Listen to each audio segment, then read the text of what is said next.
Welcome, listeners. I am so excited to have finally a financial expert and a beautiful woman at that. I have Victoria Kirilloff, and I have to say, I kind of glommed onto you on Instagram because everybody knows I'm a horse gal, and she's got some pictures of her riding with a horse. But as I dug in more, I just really thought that you would add a lot of value to my listeners because a lot of us, me included, can feel fearful about money, especially when you're going through a divorce. I mean, it's hard enough just living life. Then when you've got that added, what are some things that women can do to prepare for a divorce? And that is what you do. So Yeah. to begin, Victoria, I want to hear your story, your journey about how you kind of, ended up doing what you're doing. Then we'll get Yeah. into a little bit of the nuts and bolts of how we can help clients. And then I'll probably want a little coaching myself. I'm here all afternoon, so let's Awesome. get after it. All right. Well, welcome, Victoria. Thanks so much for being here. Thank you for having me, Lisa. Well, my story kind of begins with that horse, actually. And so when I was 8 years old, my dad, who is a brilliant nuclear engineer, he he helped me understand the importance of numerically communicating, and it began with the horse. And so what little girl doesn't want a pony, right? But the cost of the pony is very expensive, and it's not just the upfront cost. And so my dad asked that I go around to all the barns and conduct a life cycle cost analysis to determine actually what the total cost of the horse was. And so I put together my little report, and I sat down with my parents and I pled my case. And when I was doing this, I realized that my parents were more motivated by the actual nuts and bolts of the conversation than they were with me, pleading with them and using the emotional negotiation tactics that little girls love to use on their daddy. So now you have to tell But me again, how old were you? 8 years old. Goodness. Yeah. Well, my dad, like, I don't want to be here all afternoon talking about my family, but my dad really, he was an older father, and he worked for the government during the Cold War as a nuclear engineer. And so he really understood the ability of numerical communication and how you would be able to transform your situation regardless of the environment and help create a future that you can believe in. The money, or the world runs on money. And if you do not understand how money is impacting your decision, then you're not making a comprehensive and well thought out decision. So my dad knew that he wouldn't be around my entire life. And so he had moved to the private sector and had designed a type of train brake. And my mom and I would just join him on the road when I was a kid. And I grew up in the family business, and I understood that men and women viewed money very differently. And I didn't realize exactly then how our biology plays into that, but it created this environment where my mom had all the access to the cash in the world, but she was so far removed from the actual operations of it that conducting simple financial tasks would be overwhelming for her. And, that's kind of how most women, we come up in a society that it was only in like in the late 70s or early 80s that women actually got to hold a bank account on their own accord. Before that, we had to have our dads and our husbands do that for us. And so women traditionally have been taught that you get money from other people because that's how the system was set up. And so through feminism and all sorts of things, that is no longer the case. But a lot of us have these inherited beliefs that can be really hard to overcome. So my dad, being the smart man he was, he really wanted me to do better and to have more than he did. And he realized that I was going to need to know how money moved the world. So he just threw me in pretty much from the moment I was born. And so I was always sitting with our financial advisor and my mom, and I realized that our advisor was always talking over her head. My mom's a smart woman, but Mm-hmm. she doesn't have like a PhD in economics, right? Like we don't need to be going down in the nitty gritty and avoid talking about what she really needs to. So I realized early on that I could kind of act as the translator between our advisor and my mom. And so my role just kind of developed from there. And when I was 10 years old, I wrote my first long-term care report for my dad, right? Oh my goodness. Yeah. Well, being an older man, he realized that my mom has very different like retirement and longevity needs than he does. And part of protecting the family was having a good long-term care policy. So I went on AOL and I researched out the top 3 carriers, put together my little report, and I went to our financial advisor and I said, "Hey, this is my parents are concerned about long-term care issues. My dad worked for the government doing all sorts of crazy things. Who knows what he was really exposed to? And my mom also needs to have the money last, at least until she's 100. All the women in my line have lived until like 93 or just about to 100. So they have very different goals within their household. Mm-hmm. And one of the best ways of protecting that was through long-term care insurance. So as I was pleading our case to the financial advisor, I I know now why he did what he did, but it still doesn't make it right. In fact, it makes it very wrong. But he told my parents that we have enough money and we can self-insure. And while my efforts were cute, it was really unnecessary. And so I didn't know it then, but he was not licensed and to sell long-term care insurance. He only did investments. In fact, that's what being a financial advisor means. You don't actually give financial advice over the whole picture. You Right. only care about the investments. Well, guess what? People's life is not made up of just investment income. Mm-hmm. It is comprised of a variety of different risk assessments and goals that they have that you cannot and you should not accomplish with investing your money in the stock market. So going back to my parents, we elected to go with his recommendation, not knowing any different. We thought that he actually was dedicated to our family. We were family friends. I had gone to his, I was a flower girl in one of the weddings of his kids. And so we had this tight relationship. And, who are we to know that my dad would have a catastrophic stroke when I was 25? And the first thing I would think about was that freaking long-term care policy and how my family was now going to be impacted because we were going to have to pay for all of this out of pocket. And thank God my dad worked his tail off and we have resources, but it put me into a very hard position. And my mom was just so overcome with my dad's event that I had to take all of the financial burden on my shoulders and figure out exactly what was going to happen and where the money was going to come from.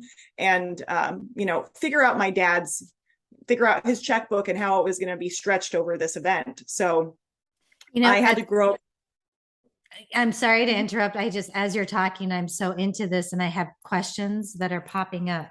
So when you talked Yeah. about a financial advisor who you think you're going to because you're going to get this information, and it would have been nice if he would have said, I don't know a lot about this, go to this person. But where can people who are listening get really good advice that's well-rounded, that's going to cover them? It is a very interesting industry because it's really only monetized if you sell insurance or investments.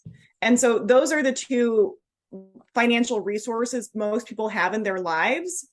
And so honestly, both I at this point I have like 11 or 12 different financial licenses and designations. So I've been on either side. I've been the investment guy, I've been the insurance guy. Mm-hmm. I understand how this business works.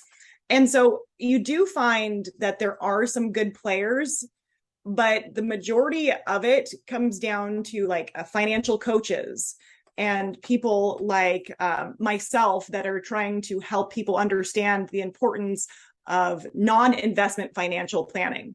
You need to take into consideration everything you want, including your budget. I mean, your budget is one of the most important tools you have in your divorce arsenal. In fact, it should be the most important tool you have in whatever life event you're going through. But there is I'm going to kind of I'm going to digress a bit, but our economy is actually incentivized to keep us financially stupid, because when you're financially stupid, you'll go buy that impulsive purchase that you really shouldn't. But guess what? It makes you feel good. And the one thing that we have more than any country is advertisements. Mm-hmm. And by the time you are 3 years old, you have already witnessed 1 million advertisements that are telling you to buy, buy, buy. So I've been an impulse spender.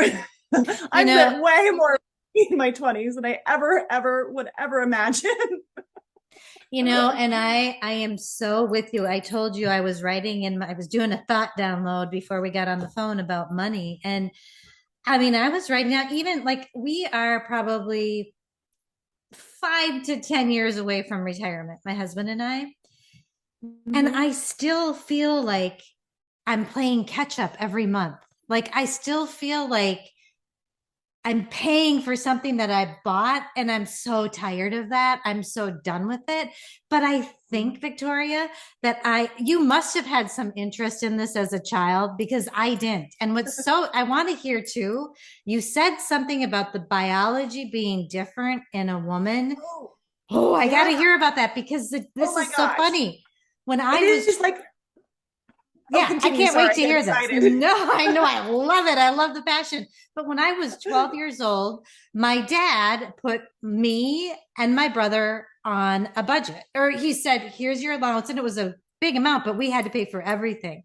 And I was like, I don't know. And my brother was so into it and saving his money, and I was scared. And I stuck my head in the hole, and I don't know that it's ever come up. So, I'm glad. So tell me about the biology and how we're different. Well, men and women, biology states, we have two different roles. Men, they are traditionally the hunters in the relationship. So they're biologically programmed to go bring down big game. So how that translates financially is they will not spend anything, and then they'll go buy like $150,000 Mercedes and not tell anybody about it. And they, that's just what they do. And women, on the other hand, we are the gatherers. And so when we go out to shop, we're not going to go look for that $150,000 Mercedes. We're going to go to like the sale bin over here, and then, make it a whole day and see if we can't hit every single store in town. Yep.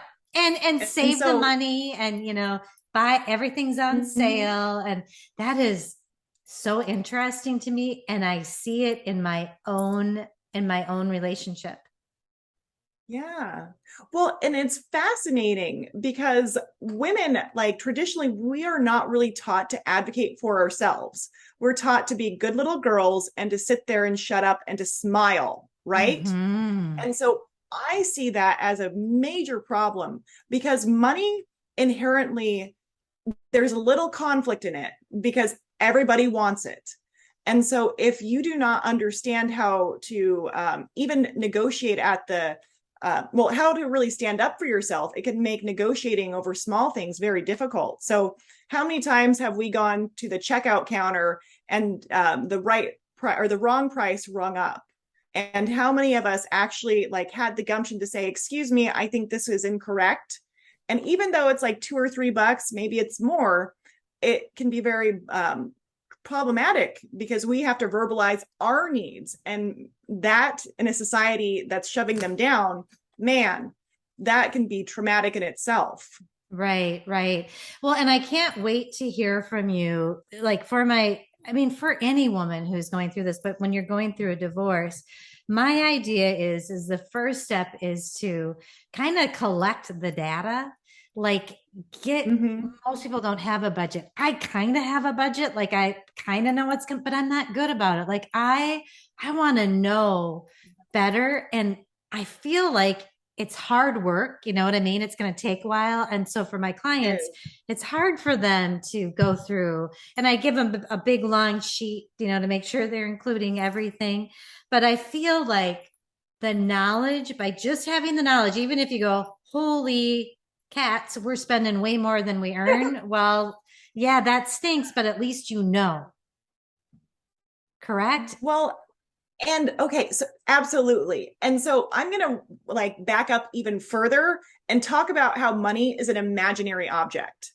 And it has Okay. gotten so much worse with the digitization of currency because now, well, human beings, our brain is designed to hold on to a physical good. Like we need that in order to really conceptualize the transaction.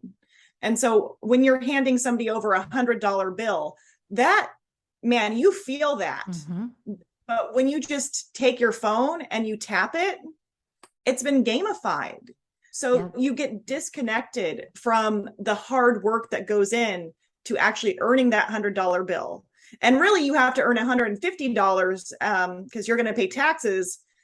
So either like $30 to $50 of that is going to have to be given to the tax man. So how much money you're actually spending can be very scary because that's tied to the activities you do in the world.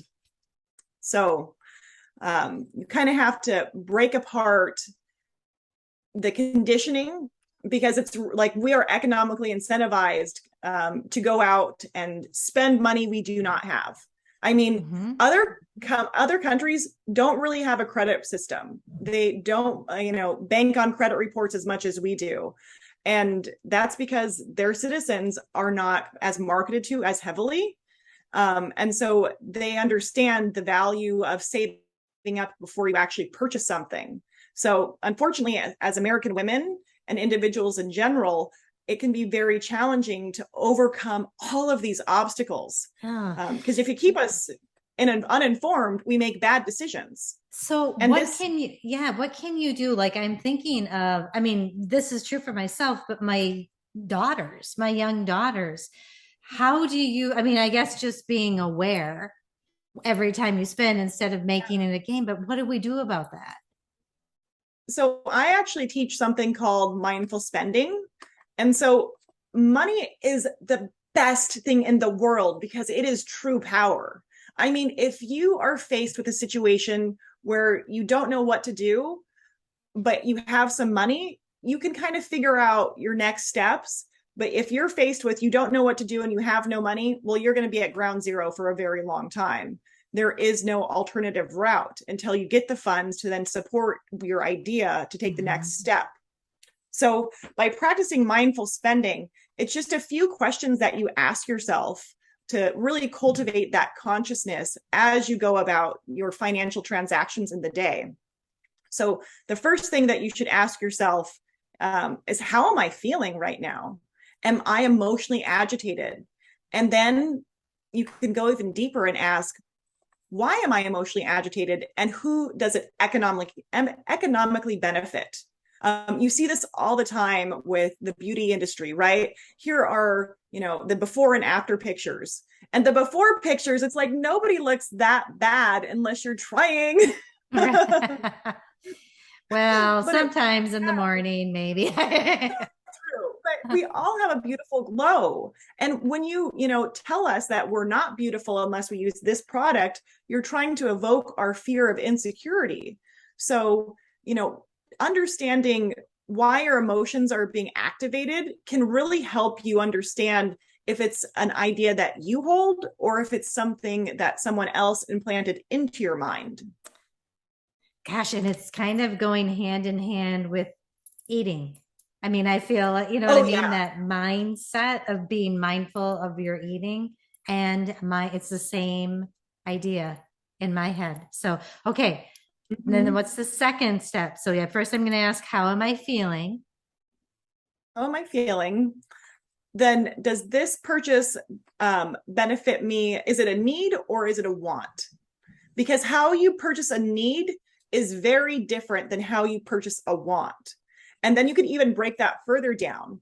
If it's a need, if it's a big ticket item like a dishwasher, well, you should buy that differently than, towels. So there's a different buying process that accompanies the good that you're actually procuring. Okay, so okay. So if it's what you need, that's going to weigh more than something that you want, and you're making yourself Yes. aware of that. Okay.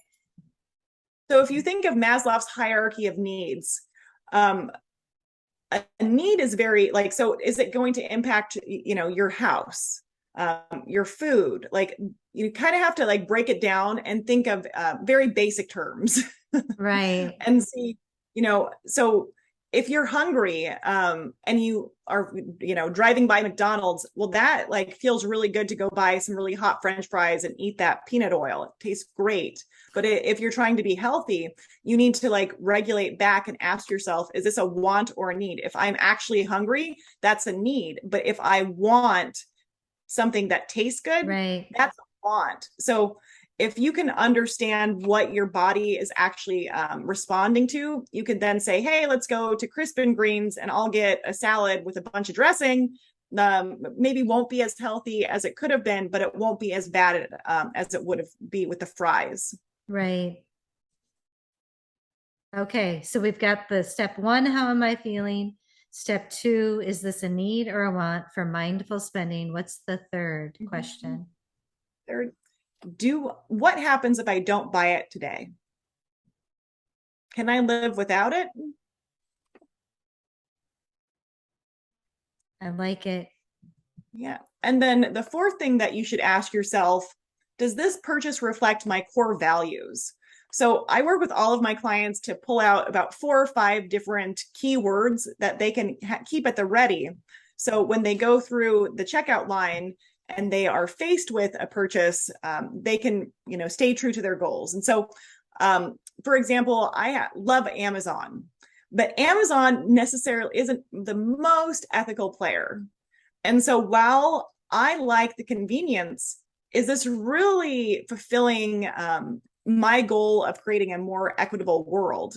Probably not, actually. If anything, it's probably like promoting slavery, modern day slavery. So, you know, I feel like everybody should have the ability to use the bathroom during their work hours. And so, you have to, like, for me, it's very important. I view my dollars as voting tools. And Okay. I, like, at the end of the day, money is really what moves the needle from point A to point B. And sometimes economic realities are very hard because we like cheap products in the United States. Everybody likes cheap products. But in order to have a cheap product, you have to take the cost out of the process. And generally, how you do that is through sweatshops and going to third worlds that don't have the rules and the regulations and the labor unions that the United States does. And so you're able to pay somebody 25 cents an hour, where you would never be able to get away with Right. that here. I mean, So and yeah, the same holds true in my business. I mhm. work with assistants that are here. I don't have to. I could save money by going somewhere else, but I'm making the decision to work with, Mhm. people doing kind of what I do, adding value to people's lives, and that, and I know where the money's going. So I so appreciate that. This is Victoria, this is so much more than I thought it would be. And I feel like I want to pick you up. And so I've got adult kids and I've got one that's a senior in high school. And I'm like, ooh, this could be such an amazing course for kids Mhm. these days about mindful spending and for all of us. And so now I kind of want to get back in because To the this is, divorce stuff. I know, but it's okay because it's all affecting. So we don't have a lot of time left, but give me a little bit of a hint at what could some women, what's one thing that they could do before they met with an attorney even. And I always say Mhm. educate yourself, educate yourself, educate yourself before you're getting divorced. What's something they can do financially to feel like they're maybe a little bit on top of their game? So I am a believer that divorce is a financial transaction.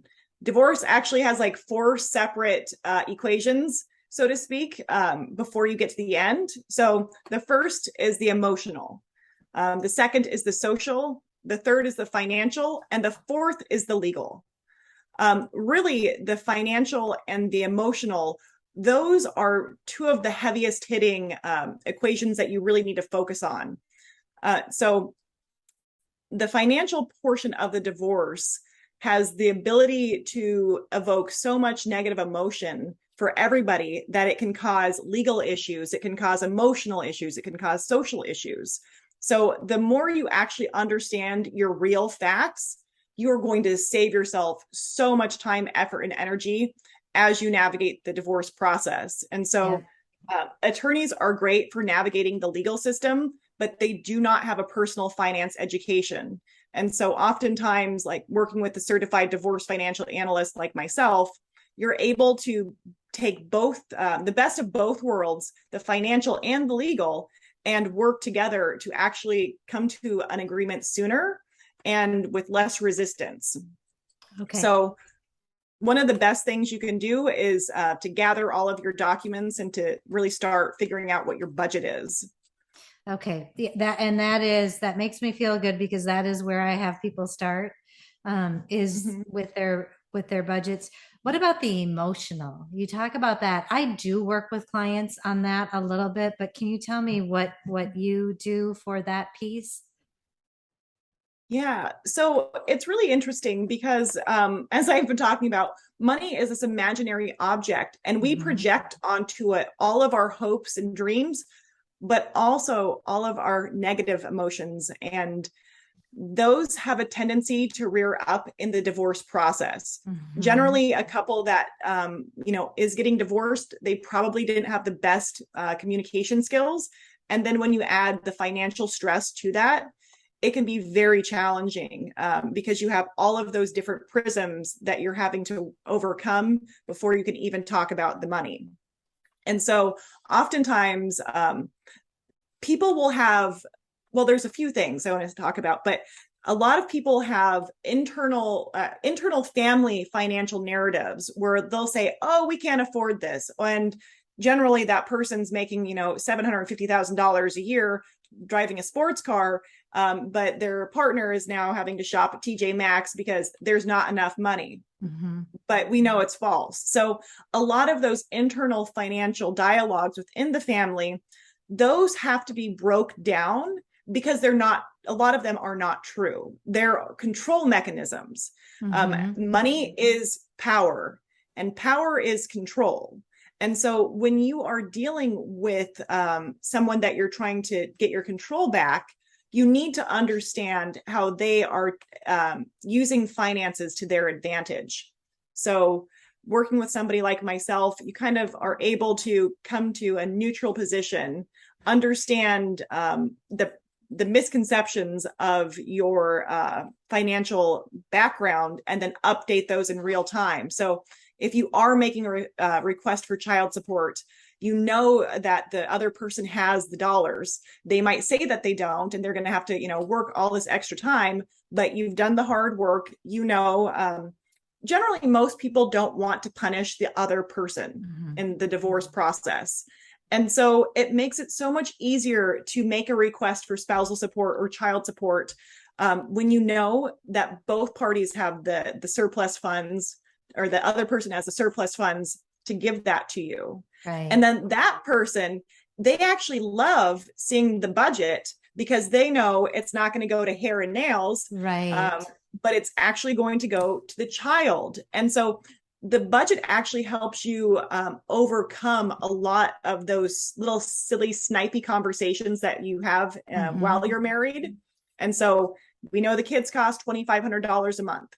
And we know this because a documented financial report has been created. This is not just an arbitrary number that somebody's throwing out there. Right. That makes so much sense. So do the work so that you have the data to really work with, Mm-hmm. and then it kind of can take the emotions out. And Victoria, I feel like I am going to want to have you on for another because I just feel like I just touched in on there's so many more things. But for today's episode, as I wind down, I get to what I call the saddle up segment, where I ask my guests to just give one tip or one positive thing they can do to move forward in a positive way. So I'm going to go back to that budget. That budget is the best thing. It is the greatest tool. It is one of the most uncomfortable things you'll probably ever do. But oh my gosh, you have the power of the world at your fingertips when you have a budget. You know what your post-divorce life is going to cost. So that makes it so much easier if you're trying to return to the workplace and you need to figure out, if I only have spousal support for like 5 years and then, it's going to stair step down, how do we make up that income? And so instead of going from this imaginary world where where your future life seems financially unstable, you are now creating this vision of how it will actually operate. So you can build it. I love that. And then at the end, Victoria Kirilloff, I do always ask my guests, how do you do divorce different or think about it when you think about doing divorce different? I am a big believer in win-win outcomes. I really think that each person needs a nice little financial landing pad for them to sign off on the agreement. And if you're able to remove the animosity and focus on what your financial facts are, it makes everything easier. And you take litigation off the table because you're working together and you know what the other person's goals, their financial goals, but also what their divorce goals are. So when you have all of the information at your fingertips, it's so much easier to collaborate. I love that. And Victoria, how can people, we're going to have your information in the show notes, but how can people reach out to you? And do you work in most states or where are Oh, you? yeah. I'm everywhere these days. That's the good thing about the COVID blessing, right? Yeah. Well, I am a financial expert, and so money is the same regardless of what state you're in. You can find me at divorceanalytics.com. That's my company I founded after I went through my own divorce and used a financial report to get myself out of it. And so we're on Instagram and all this normal social channels, but I just really believe that you are here to do something amazing. And if you do not feel amazing in your relationship, then it is worth the hard work and overcoming whatever obstacle it is, whether it's financial or emotional, you can do it. Yeah. So good. So good. And I'm so thankful you were here. And I think I'm going to have you on to talk more about your divorce story. So we'll set that up after this. But Victoria, it's just been a delight to get to know you and very, very helpful. Thank you so much. Thank you so much for having me on.